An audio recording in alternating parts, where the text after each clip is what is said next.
सुरुवातीलाच खरं तर महत्त्वाची बातमी आहे। नाशिकच्या कुंभमेळ्यासाठी समन्वयकाची नियुक्ती करण्यात आली आहे। विशेष कार्यकारी अधिकारी रामेश्वर नाईक यांची समन्वयक म्हणून नियुक्ती करण्यात आलेली आहे। साधू संत आखाडे शासनामध्ये समन्वय साधणारे तर कुंभमेळ्याच्या यशस्वी आयोजनासाठी रामेश्वर नाईकांवर मोठी जबाबदारी सोपवण्यात आली आहे। मुख्यमंत्री देवेंद्र फडणवीसांच्या मान्यतेनं हे आदेश जारी करण्यात आलेले आहेत। कुंभमेळ्यात साधू संत आखाडे, कुंभमेळा प्राधिकरण, स्थानिक प्रशासन आणि शासनामध्ये समन्वयासाठी या समन्वयकाची नियुक्ती करण्यात आलेली आहे। विशेष कार्यकारी अधिकारी रामेश्वर नाईक यांची समन्वयक म्हणून नियुक्ती करण्यात आली आहे। मुख्यमंत्री देवेंद्र फडणवीसांच्या मान्यतेनं आदेश जारी करण्यात आले। त्यामुळे कुंभमेळ्याच्या यशस्वी आयोजनासाठी आता रामेश्वर नाईकांवर मोठी जबाबदारी असणार आहे।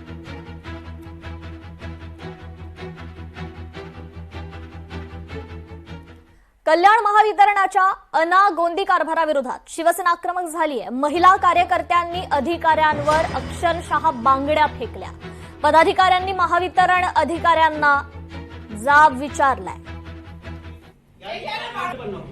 आम्ही त्यांनाही विनंती करणार आहे, परंतु तुम्ही आम्हाला इथं गुंडगिरी करून, आमच्या नागरिकांना कुठेही दादागिरी करून, खोटे गुन्हे दाखल करून आणि हा उद्रेक, हा जन उद्रेक, हा तुम्हाला फक्त ट्रायल आहे। तुम्हाला जर खऱ्या अर्थाने बघायचं असेल तर मग तुम्हाला आम्ही सांगतो, आम्ही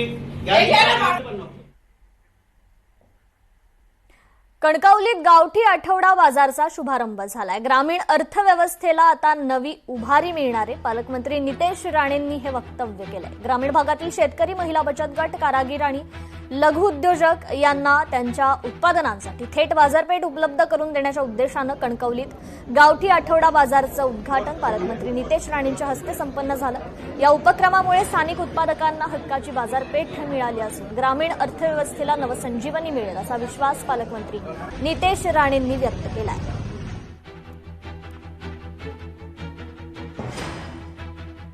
ग्रामीण अर्थकारणावरच जिल्ह्याचं दरडोई उत्पन्न वाढण्याची संधी असते आणि म्हणून या गावठी आठवड्या बाजारपेठाला जेव्हा आपण एक व्यासपीठ निर्माण करतो, जास्तीत जास्त ग्राहकांच्या जवळ जेव्हा हे लोकांना घेऊन जातो आणि ह्यांच्याकडे असलेले पदार्थ हे आरोग्यदायी पण असतात, म्हणून एकंदरीत ग्राहक आणि बाजारपेठ याच्यामध्ये दरी कमी करण्याचं काम आमच्या पंचायत समिती कणकवलीने केलेलं आहे।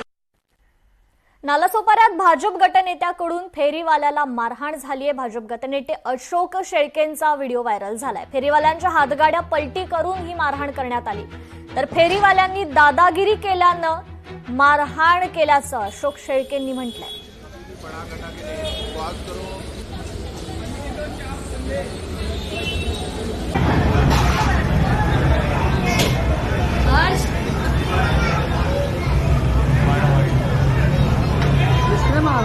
पता नहीं क्यों मारामारी कर रहे। एखादी अँब्युलन्स पण जाऊ शकत नाही।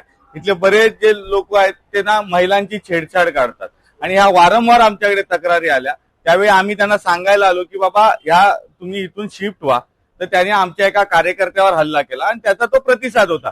आम्ही नेहमी सांगतोय की हे इथे गटर साफ करायला देत नाहीत, इथे पॅच वर्क करायला देत नाहीत। अशा पद्धतीने जर फेरीवाले दादागिरी करत असतील, स्थानिक लोकांच्या वारंवार ज्या विषयात तक्रारी असतील, तर आम्ही लोकप्रतिनिधी म्हणून करायचं काय?